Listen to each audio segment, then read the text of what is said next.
They told you the observer effect is just physics in a lab, cold, detached, watching particles twitch under fluorescent lights.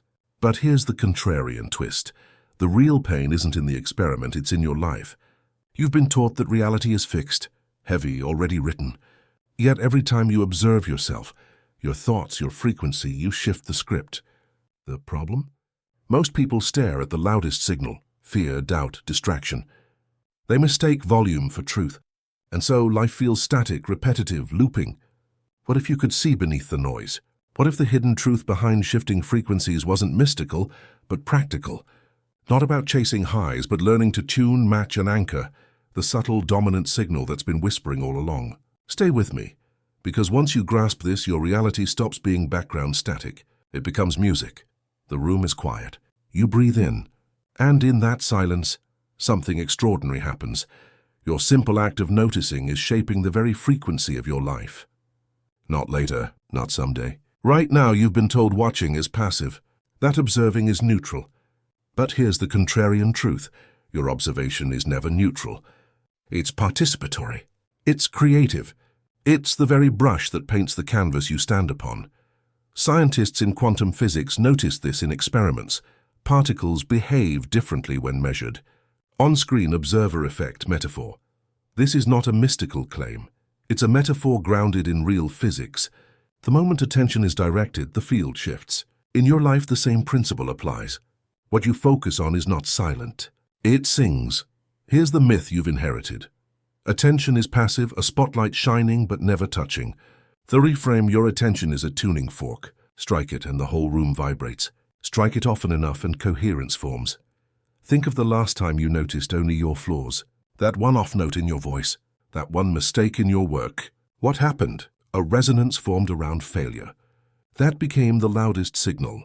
But here's the shift.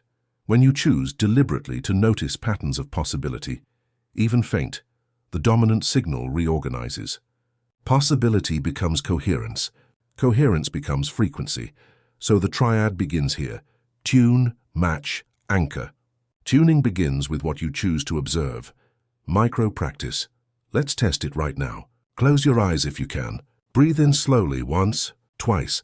Feel your body soften. Let one thought rise into awareness. Don't chase it. Just watch. Ask, is this the loudest signal or the dominant one? The loudest often screams with urgency. The dominant hums with truth. Choose the hum, tune to it. Match your breath with it. Anchor in silence. On-screen breathe, named intent. This is not about force. This is about choosing the tuning fork, diagnostic self-check. How do you know if you're still in the old loop? If you notice flaws more than patterns, you're amplifying static. If you feel drained after watching yourself, you're mistaking volume for truth. If every observation spirals into judgment, you're tuned to noise. If same day, different story feels like your life, you're looping the loudest. What do you do now? Pause. Breathe. Name the dominant instead of the loudest. Mini case vignette, take Maya. She walked into meetings scanning for errors, her own, others, the slides, the timing. Her observation collapsed into anxiety. Each flaw reinforced her not enough identity. Then she tried a shift. Instead of flaws, she began noticing tiny moments of flow. A colleague's calm tone, her own steady breath. One clear idea. At first it felt faint, almost invisible. But after days, that signal grew dominant. Meetings changed. Energy shifted. Not because the world outside transformed overnight, but because her observation became participatory. She wasn't scanning for static anymore. She was tuning coherence myth. Reframe, the myth says watching doesn't matter. The reframe, observing is shaping. Your attention is not a spectator. It's an instrument. Play it wisely. And so I'll ask you this. If your observation is the tuning fork, what frequency are you striking without knowing it? Suspense bridge, because next we'll dive deeper into the hidden truth about frequency itself. You'll see why chasing intensity traps you in static, and how coherence, not volume, becomes the secret signal that rewrites your reality. And if you've ever felt stuck, watching yourself repeat the same loops, take a moment, subscribe, and comment the single word you want to tune into next. That word could be the first note of your shift. Imagine walking into a crowded room. Voices everywhere. Some loud, some soft. Your instinct is to pay attention to the loudest sound. But here's the paradox. The loudest isn't always the most important. The dominant signal is often quiet, steady, hidden underneath the noise. And that right there is the secret behind shifting frequencies.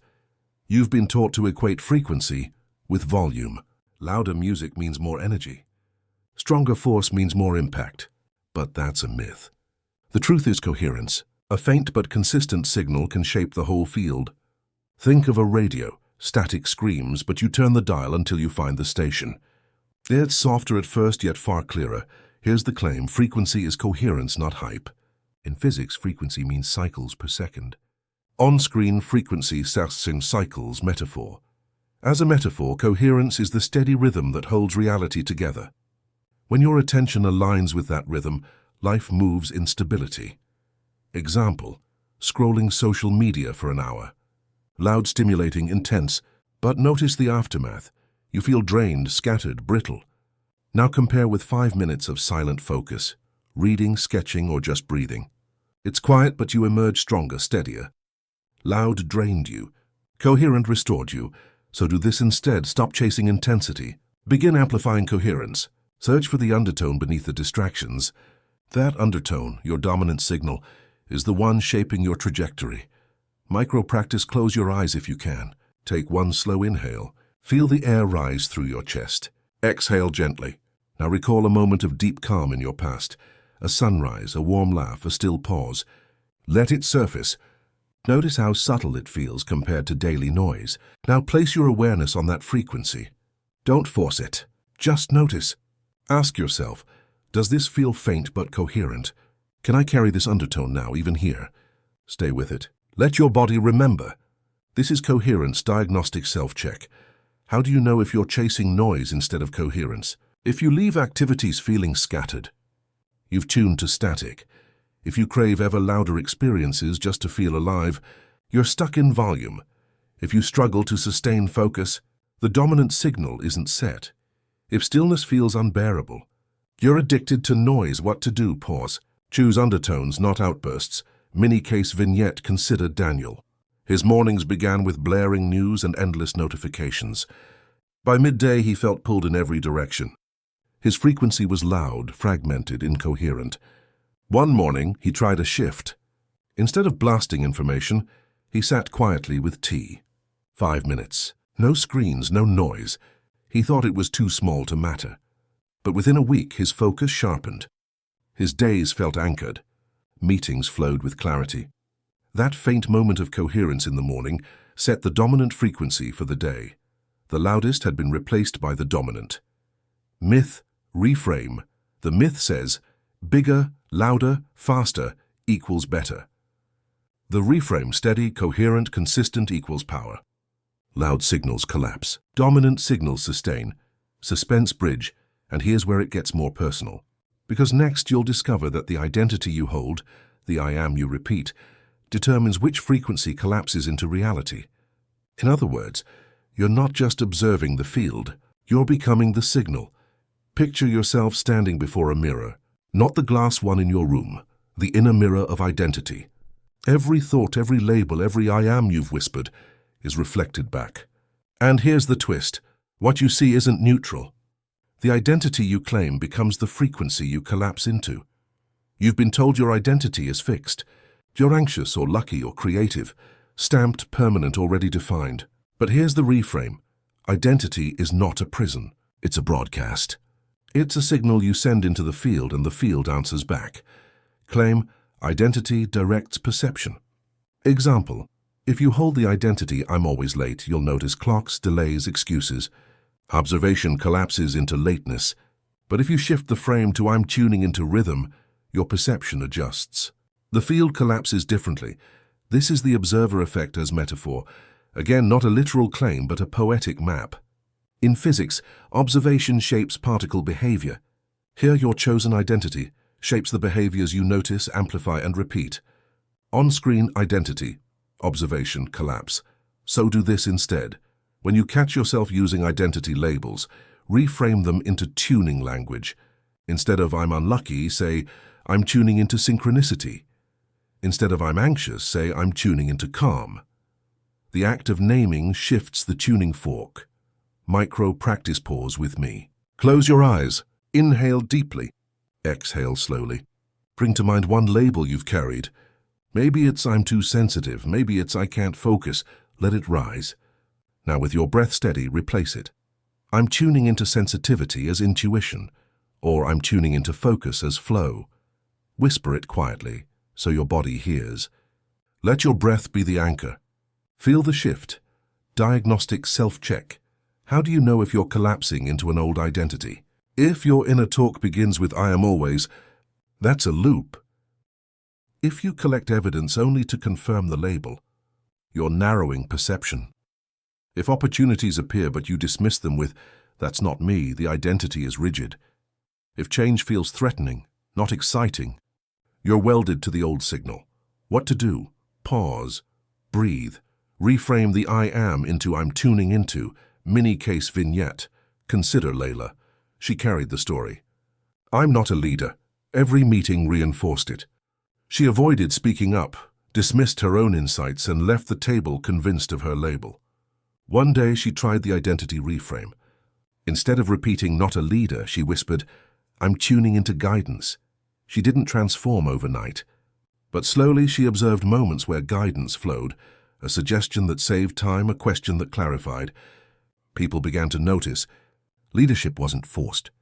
It was tuned. Layla's identity didn't cage her. It became a frequency she could adjust. Myth, reframe. The myth says identity is fixed, stamped from birth or history. The reframe. Identity is chosen, tuned, observed into being. You are both the observer and the signal. Suspense bridge, and that's where we're heading next. Because once you realize you are the signal, the question becomes, how do you align that signal daily in micro shifts until your entire timeline bends? Imagine a ship on the open ocean. A 1-degree turn on its compass seems tiny, almost invisible in the moment. But sail long enough, and that single micro shift changes continents. That's the secret no one told you. Transformation doesn't demand massive leaps. It begins with micro alignments. You've been told change must be dramatic.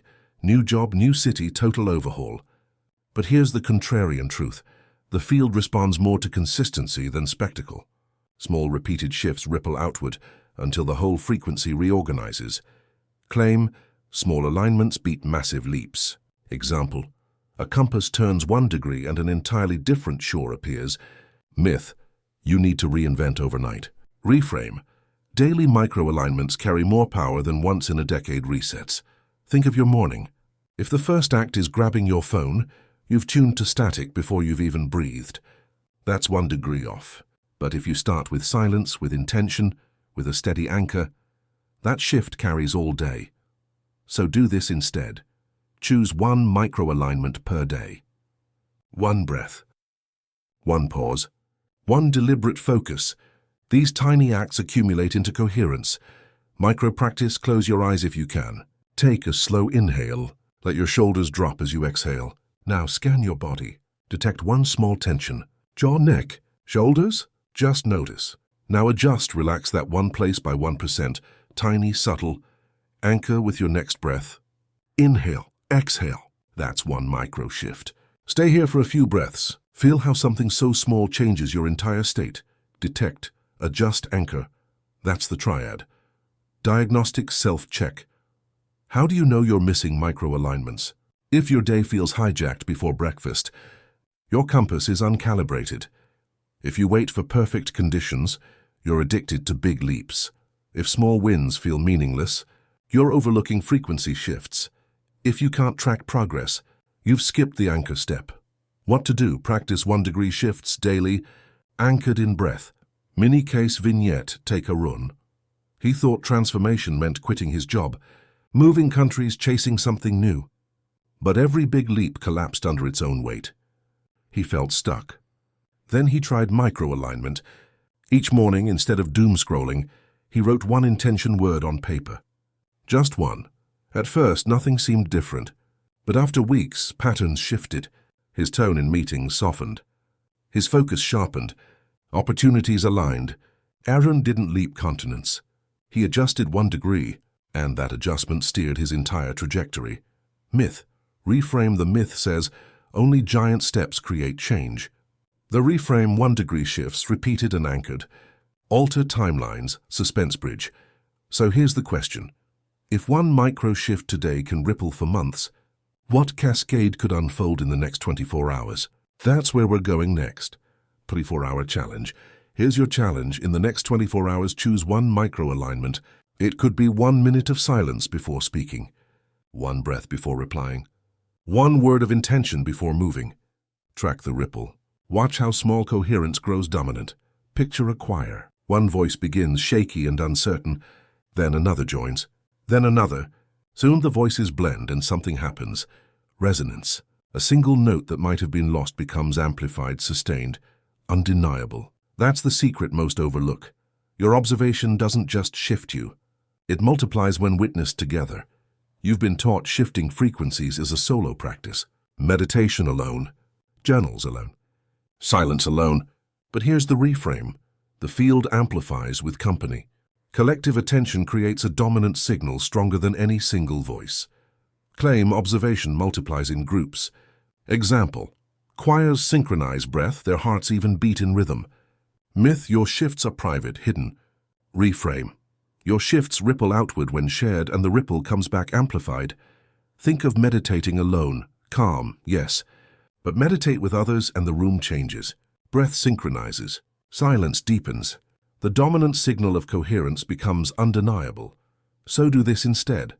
Align with communities that tune to possibility, not static. Witness each other's shifts. Share language. Amplify resonance. Sustain the signal together. Micro-practice pause here. Place your hand on your chest. Breathe slowly. Now imagine hundreds of others doing the same, right now at this very moment. Feel the resonance. Imagine their breath aligning with yours, their observation becoming a shared tuning fork. Whisper inwardly, we witness. We amplify. We sustain. Diagnostic self-check. How do you know you're missing community resonance? If you feel isolated in your practice, you're carrying the frequency alone. If doubt rises quickly after breakthroughs, you lack amplification. If your signal fades by evening, you've skipped collective sustain. If you hesitate to share wins, you're withholding resonance. What to do? Bring one practice into community. Share, witness, amplify, mini-case, vignette, consider Raphael. For years he journaled privately about his shifts. Some days were breakthroughs, others collapses. Alone, his frequency kept fading. Then he joined a small group that shared daily micro-alignments.